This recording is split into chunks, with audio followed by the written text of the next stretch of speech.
welcome you. Thanks for sending over these excerpts from Shakti Gawain's creative visualization. Yeah, really interesting stuff. Definitely. So today we're doing exactly that, a deep dive into it. We want to understand and, apply the principles. Right. The mission basically is to pull out the core ideas, the techniques, so you can use them to, consciously shape things. Get what you want. Achieve your goals, yeah. Okay. And the author, Shakti Gawain, this book came out when she was pretty young, only 30. That's right. First published then. And this version we're looking at was revised June 2002 with an intro by Mark Allen. Okay. And her background is interesting. She explored Eastern philosophy, Western psychology. A real mix. Exactly. She calls the book a synthesis, really. Practical ideas she found worked. She's upfront that not all of it is totally original, but is her effective collection. Which is fair enough. Now, I know for some people, hearing creative visualization, it can sound maybe a bit amazing or maybe even impossible. Sure, it can definitely strike people that way at first. But the book kind of reassures you, right? It says, look, what seems amazing or impossible, it starts to make sense. Yeah, totally. With practice, and once you grasp the concepts underneath, it's about understanding how things actually work. On a deeper level. Exactly. Yeah. And the foundation is this idea that the physical universe, it's energy. Right. And we're all part of this one huge energy field. It explains it like a spectrum, from really fine energy like thought, down to denser energy like physical matter. It's all connected. Okay, so if thoughts are energy too, how do they actually do anything? How do they influence the physical world, according to Gawain? Well, the idea is that this thought energy, it attracts and creates form on the material plane. Like a magnet. Kind of, yeah. Ideas you hold in your mind act like a blueprint or a magnet, drawing and guiding energy to manifest that way. The book gives some pretty stark examples, actually, like thinking constantly about illness. Well, that can actually contribute to it. Oh, wow. Whereas genuinely believing you're beautiful can enhance that beauty. It really highlights where we put our mental focus consistently. Okay, that makes sense. So if we want to use this intentionally, what's the basic process? What are the steps? Gawain lays it out pretty clearly for you. First, set a goal. Get really clear on what you want. Okay, clarity first. Second, create a clear mental image or idea of it. What does it look like, feel like? The visualization part. Right.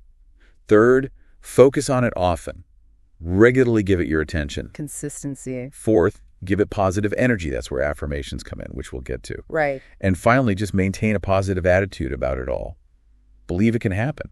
The book also talks quite a bit about relaxation. Why is that so important? Is it just about, calming down?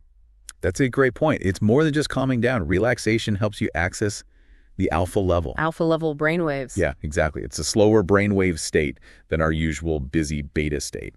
More receptive. And research suggests that when you're in alpha, your mental imagery is more vivid, more powerful, and your subconscious is more open to suggestion. Interesting. So it actually makes the visualization work better. Pretty much, yeah. It primes the mind. So how do we actually get there? Some people find relaxing hard. What does the book suggest? Well, she offers some simple things. Deep, slow breathing is a big one. Okay. Or progressive muscle relaxation, tensing and releasing muscles. I've heard of that. Another one is counting down slowly, like from 10 to 1, letting yourself get deeper with each number. Simple enough. Yeah. And if you really struggle, the book suggests maybe trying yoga or meditation, things that train you to relax. Right. Build the skill.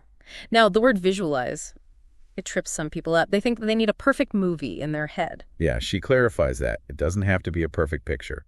So what does it mean then? It's more about bringing the idea or the feeling to mind, however that works for you. She talks about 2 modes, actually. Receptive mode, where you just kind of allow images or feelings to drift in, like daydreaming. An active mode, where you consciously create the scene you want. Ah, okay. So you can either let it come or build it yourself. Exactly. And both are useful.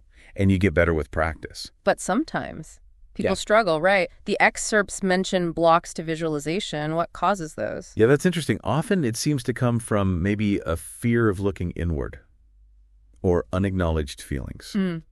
Like what? Well, there's an example of a man who kept falling asleep during meditation.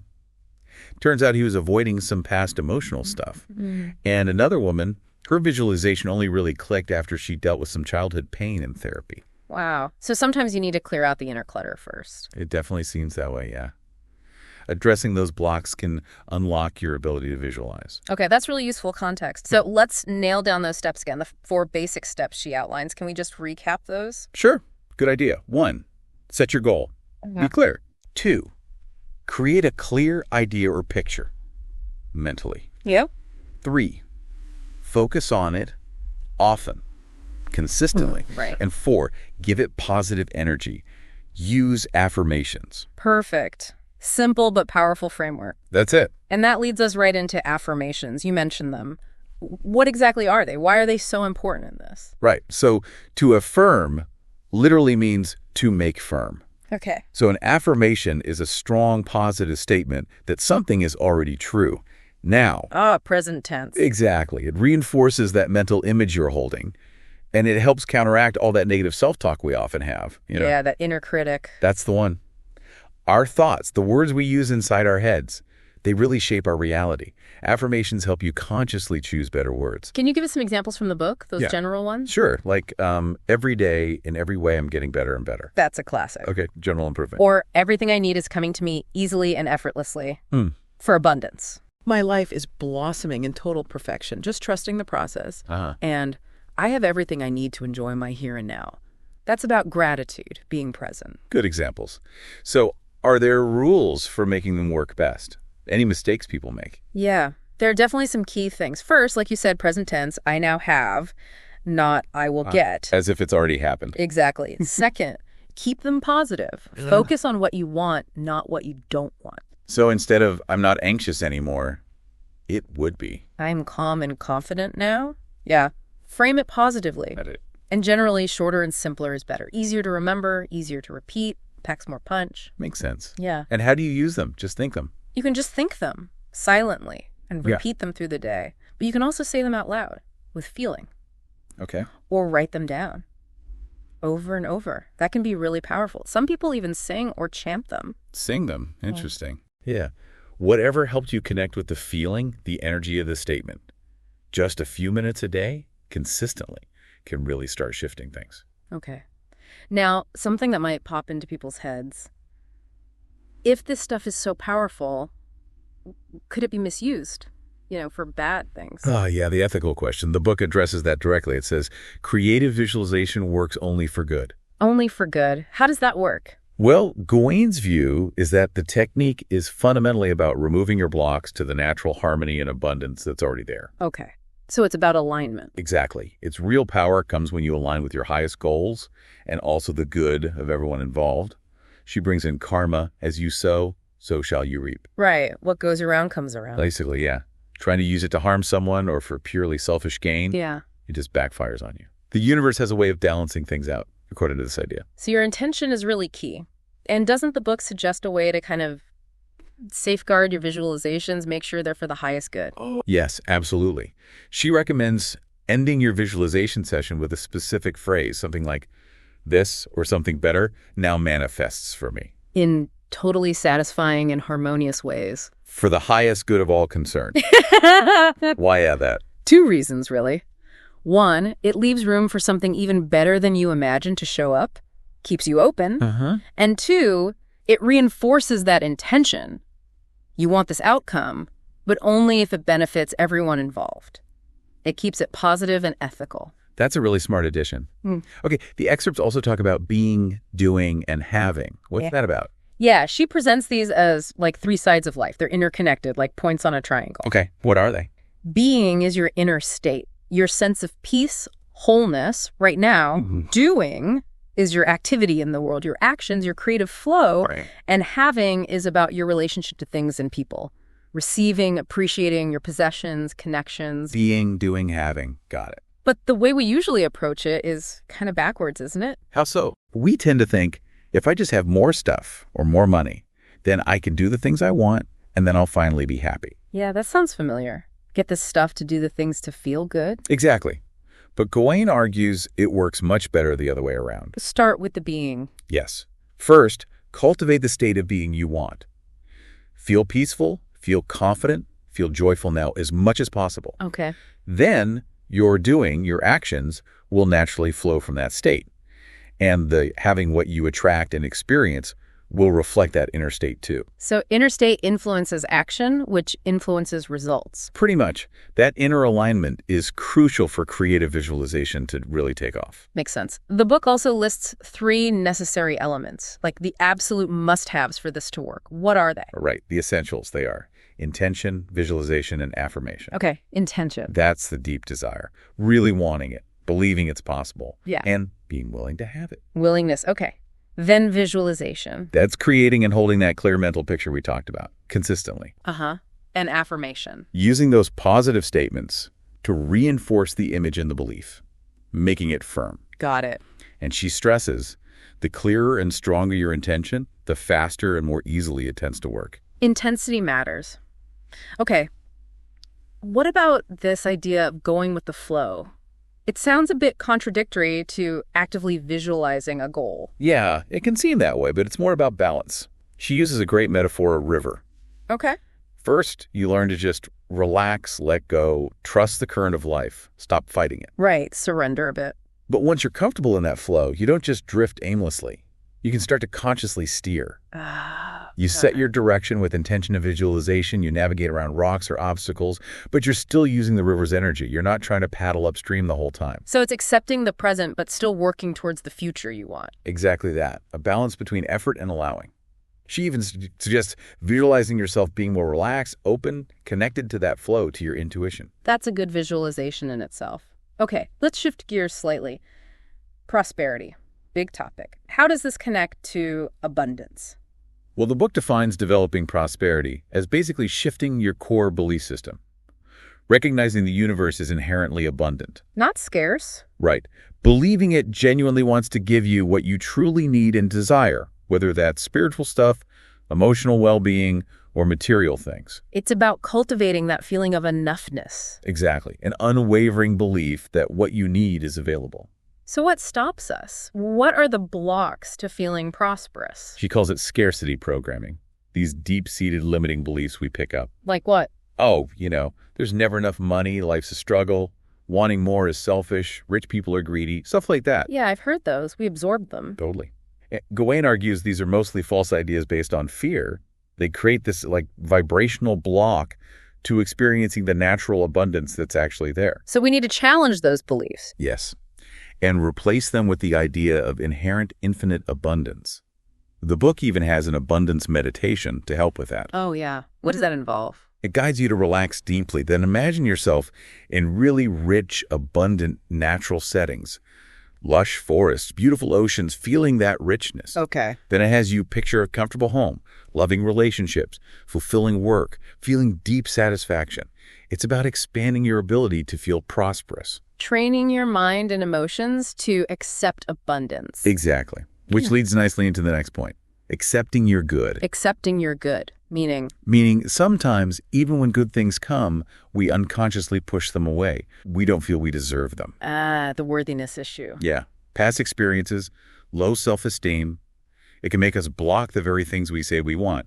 So the book stresses self-appreciation, learning to value yourself. Because if you don't feel worthy, you won't let the good stuff in. Precisely. You need to increase your capacity to receive positive energy. There are affirmations for this too, like, I accept my good, which is flowing to me here and now. And there's a self-appreciation meditation specifically designed to boost that feeling of deservingness. That sounds really important. And then there's outflowing. It's not just about receiving. Nope, it's a cycle. Energy needs to flow. The universe is energy in motion. So holding on tightly stops the flow. Right. If you hoard what you have, time, money, love, appreciation out of fear, you stagnate the energy. Giving, outflowing, makes space. Nature abhors a vacuum, as they say. Exactly. That quote is in there. Giving creates space for more to flow back in. But it has to come from a genuine place, not obligation or manipulation. True giving. Yeah. And it becomes its own reward, aligning you with that universal rhythm. Tithing is mentioned as one structured way to practice this regular outflow. Interesting. Okay, let's touch on healing. How can creative visualization help with physical health? Well, it starts with the mind-body connection, which is huge. Our thoughts and beliefs directly impact our physical state. We know that's true. So, conscious creative visualization is a way to send positive healing messages to your body, to counteract negative patterns that might be contributing to illness. So illness might sometimes be linked to beliefs or emotions? The book suggests it can be. Sometimes it reflects an inner conflict or an unmet need. Yeah. Now, it's really important, Gawain stresses this, always seek proper medical care. Don't replace treatment with visualization. Right. It's complementary. Exactly. But she shares some powerful stories, people using visualization alongside medical treatment for serious things. Recovering from accidents, shrinking tumors, even dissolving gallstones. Wow, those are significant. Yeah, they're anecdotal but inspiring.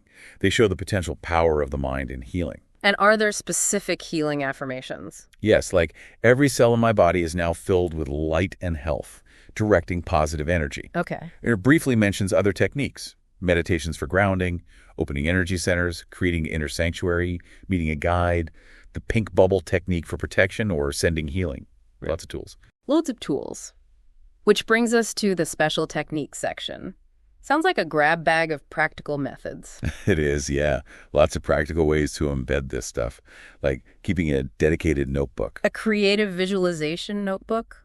For what? For exercises, writing affirmations, tracking goals, recording dreams, insights. Just a focused space for it all. Good idea. What else? Clearing techniques. Ways to release blocks, like accepting feelings instead of fighting them, or observing limiting beliefs without judgment.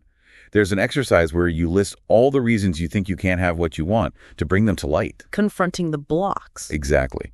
Also, writing affirmations repeatedly, setting specific short-range and long-range goals, writing them as affirmations. Uh-huh. The ideal scene exercise, really vividly picturing your desired reality, and treasure maps. Treasure maps, like vision boards? Yeah, basically. Physical collages with pictures, words, affirmations representing what you want to create, putting yourself in the picture. Fun, and using it in groups. Yep.